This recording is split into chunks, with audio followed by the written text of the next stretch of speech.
Hello, welcome to my YouTube channel. ఈరోజు మనం రవ్వ లడ్డు తయారు చేసుకునే విధానం చూసుకుందామండి. రవ్వకు లడ్డుకు మనకు కొబ్బరిని మనం చిన్న ముక్కలుగా కట్ చేసుకొని దాన్ని మిక్సీ జార్లో మిక్సీకి వేసుకొని పక్కన పెట్టుకోవాలండి. తర్వాత స్టవ్ పైన ప్యాన్ పెట్టుకొని దాంట్లో నెయ్యి వేసి ఈ డ్రై ఫ్రూట్స్ని మనము నెయ్యిలో ఇలా వేపాలండి. డ్రై ఫ్రూట్స్ని మనము లో ఫ్లేమ్లో వేపాలండి, లేకపోతే తొందరగా మాడిపోతుంది. తీసి పక్కన పెట్టుకోవాలండి. తీసి పక్కన పెట్టుకొని అదే గిన్నెలో మళ్ళీ మనం కొంచెం నెయ్యి వేసుకొని ఈ రవ్వను అందులో వేసుకోవాలి. వేసుకొని స్టవ్ మాత్రము మొత్తం సిమ్లో పెట్టాలండి, హైలో మాత్రం అసలు పెట్టకూడదు. ఇలా వేపుతూ ఉండాలి. ఇలా కలుపుతూ ఉండ చుట్టకుండా మొత్తం రవ్వను మొత్తం ఇలా కలపాలి. మాడకూడదండి, ఎక్కడ మాడకూడదు, రవ్వ మాత్రం మాడొద్దు. ఇలా కలుపుతూనే ఉండాలి. నెయ్యి మాత్రం ఎక్కువ వేసుకోవాలండి, రవ్వలో వేసుకొని ఇలా కలుపుతూ ఉండాలి. ఇప్పుడు మనం మిక్సీకి వేసుకున్న కొబ్బరి ఉంది కదండి, దాన్ని రవ్వలో వేసుకోవాలి. ఇలా వేసుకోవడం వల్ల మనము రవ్వలో కొబ్బరి మొత్తం కలిసిపోతుంది. కలిస్తే మనకు కొబ్బరి కనిపించదండి, మనకు రవ్వే కనిపిస్తుంది. మళ్ళీ కొబ్బరి కూడా మనకు మంచిగా వేగిపోతుంది రవ్వతో పాటు.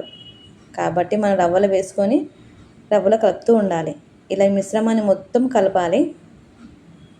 ఎక్కడ మనకు కొబ్బరి కనిపించొద్దు, రవ్వ మాత్రం కలర్ మారిపోతుందండి. మారిపోయాక డ్రై ఫ్రూట్స్ అందులో వేసుకొని ఇలాచీ పౌడర్ కూడా చల్లాలండి పైకి వెళ్ళి.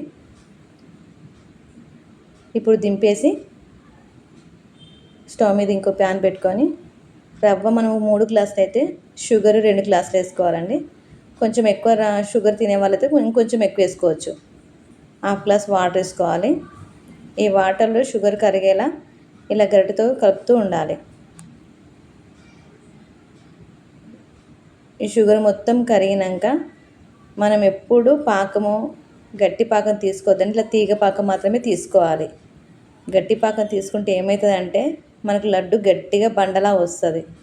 అదే తీగ పాకం అయితే స్మూత్గా వస్తుంది, మనకు చేయడానికి కూడా చాలా చక్కగా ఉంటుంది. ఇలా మనం ఎప్పుడు తీగ పాకమే తీసుకోవాలి రవ్వ లడ్డుకి. తర్వాత ఈ పాకంలో రవ్వను వేయాలి. ఇలా రవ్వను వేసి ఇలా మొత్తం కలపాలండి. ఈ పాకంలో మనము ఇలా చుట్టకుండా గట్టి పడిపోతుందండి తొందరగా. కాబట్టి మనము ఇలా కలుపుతూ ఉండాలి. ఈ రవ్వని కలిపాక మనకు చల్లారితే పొడి పొడి అయిపోతుందండి, లడ్డుకు మనకు చుట్టనికి రాదు. కాబట్టి వేడి మీద ఉన్నప్పుడే మనం లడ్డు చుట్టుకోవాలి.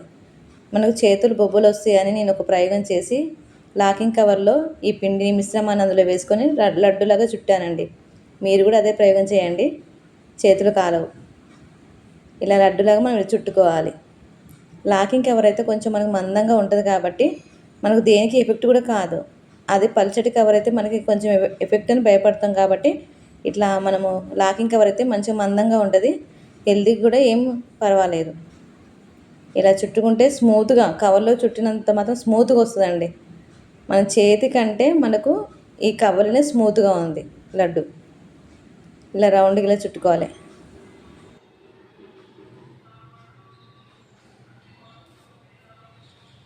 రవ్వ లడ్డు రెడీ అయిపోయిందండి. స్మెల్ చాలా బాగా వస్తుందండి.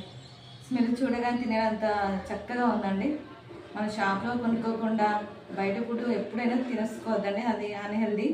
కాబట్టి మనం ఇంట్లో ఇలా తయారు చేసుకొని తింటే పిల్లలకైనా మనకైనా హెల్దీ అండి. ఈ వీడియో మీకు నచ్చినట్లయితే లైక్ చేయండి, షేర్ చేయండి, సబ్స్క్రైబ్ చేయండి, మర్చిపోరు కదా.